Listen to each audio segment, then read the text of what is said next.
Hey everybody, what is going on? I hope you guys are all doing well, and welcome to another tutorial video. In this video, I'll be explaining how you can verify your Wix site on the Google Search Console. So let's get right into it. Now, you're going to need to do a couple of things in the Search Console first, and I'm not able to show you since my site isn't published, but I'll be taking you through with my own words. What you want to do is go over to the Search Console, make an account if you don't already have one, and once you log in, you're going to want to click Start Now. Once you click that, you're going to select the URL prefix type, and you're going to take your website URL from Wix, which you can just go to the editor, enter the preview mode, and then just copy the URL of that, or you could alternatively go to your site settings and copy your URL from there. I'm pretty sure that's the better version because the editor link won't work properly, but yeah, just copy your link over to there and click continue, and from the drop down menu you can select everything you need to select.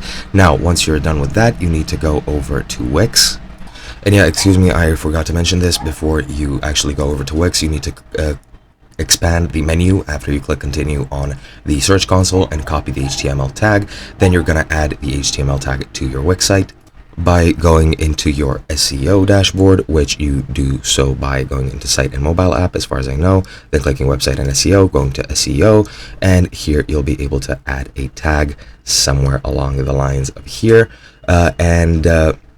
once you add the actual tag, I'm pretty sure it's in site verification, you'll add the tag and everything will be good, and then you need to go back to the Search Console, which you should keep open, by the way. I forgot to mention that. And once you've done that, then you can verify it on the Search Console, and that's pretty much all you need to do. Hope you guys enjoyed, and I'll be seeing you guys in another video.